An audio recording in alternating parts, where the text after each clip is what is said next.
Hello guys, good morning. તો આજે હું લોંગ ટાઈમ વ્લોગ અપલોડ કરવાની છું. તો અત્યારે મારું મોર્નિંગ થઈ ગયું છે એન્ડ ફ્રેશ પણ થઈ ગઈ છે, નાસ્તો પણ કરી લીધો છે. તો થોડુંક ઘરમાં કામ કરી નાખું, પછી ક્યાંક બહાર જઈશ. જો કેટલી સ્પીડમાં આ તો સ્પીડ વધારી દીધી બ્લોગમાં, પણ આમ પણ હું એટલું સ્પીડમાં કામ કરતી હતી ને કે વાત જ જવા દો. કેમ કે મારે એટલું બધું લેટ થતું હતું અને મારા મામાના ઘરેથી ફોન પણ આવતા હતા. કેમ કે મેં તમને આની પહેલાં કીધું કે અમારે ગામમાં જવાનું છે શોપિંગ કરવા માટે. તો 2-3 ફોન વચ્ચે આવી ગયા, પણ મને એમ થયું કે ફટાફટ મારું કામ પતાવી દઉં. પછી ફટાફટ રૂમ ક્લીન કર્યો. ક્લીન થયા પછીનો જો મારો રૂમ કેવો મસ્ત લાગે છે. તો જો રૂમ તો ક્લીન થઈ ગયો, પણ મારી હાલત બહુ ખરાબ થઈ ગઈ હતી. હું એટલી થાકી ગઈ હતી ને કે વાત જ જવા દો. અને હું હવે ફટાફટ નાહવા જાઉં છું. નાહીને નીકળી છું. હવે નાહીને રેડી થાઉં છું ફટાફટ, કેમ કે લેટ થાય છે બહુ બધું, એટલે ફટાફટ રેડી થઈશ.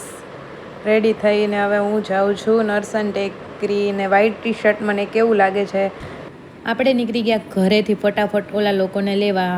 ત્યાં જ આપણે થોડાક આગળ આવેલા તો આપણી ગાડીમાં પડી ગયું પંચર. પછી પંચર કરાવીને સીધા નીકળી ગયા. પછી ઓલા લોકોને લઈને પહોંચી ગયા આપણે ગામમાં. પછી ગામમાં અચૂને કરવાનું હતું શોપિંગ.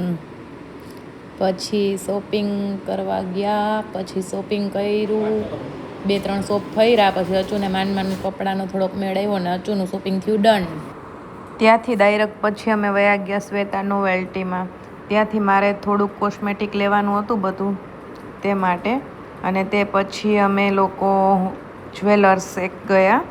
રસ્તામાં જો કાંઈ આવ્યું હતું તો ત્યાં મારે એક ગોલ્ડની રિંગમાંથી ડાયમંડ નીકળી ગયો છે, એ માટે ગયા. તો એ ભાઈએ તો ના જ પાડી દીધી કે અહીંયા નહીં થાય. તો પણ મેં બીજી રિંગ જોઈ કે આ દઈને બીજી લઈ લઉં, પણ મારી રિંગના પૈસા બહુ ઓછા કીધા, એટલે અમે ત્યાંથી પણ નીકળી ગયા.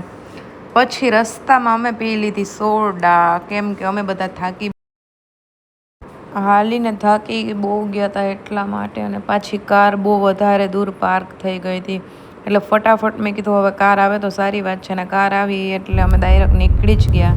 હજી તો હું ઘરે પહોંચી ગઈ હતી ત્યાં તો ફોન આવ્યો નરસન ટેકરીથી મામાના છોકરાનો કે હાલો માધુપુરના મેળામાં જવાનું છે. એટલે ફટાફટ પાછું ફ્રેશ થઈ અને ત્યાં નરસન ટેકરી બધાને લેવા માટે ગઈ.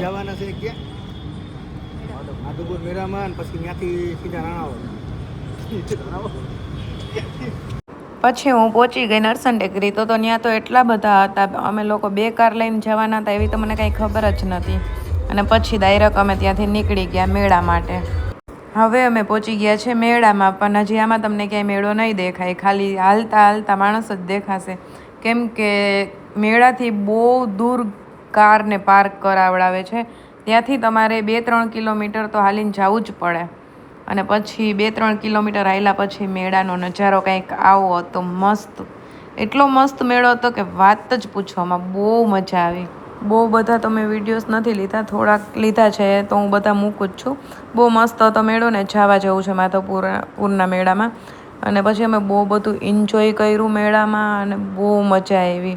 ત્યાર પછી અમે લોકો બધા વયા ગયા નાસ્તો કરવા, કેમ કે બધાને બહુ જ ભૂખ લાગી હતી. એટલા બધા ફર્યા હતા ને મેળામાં કે થાકી ગયા હતા અને બહુ મજા આવી. પછી નાસ્તો કરીને અમે નીકળી ગયા ડાયરેક્ટ, કેમ કે થોડુંક લેટ થઈ ગયું હતું. તો પછી નીકળી જ ગયા, કેમ કે ફરી તો લીધું હતું બધે.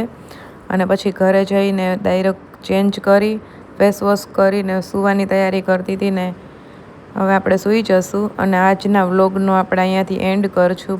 By, good night. અને મારો વ્લોગ તમને કેવો લાગ્યો એ કમેન્ટથી જણાવજો.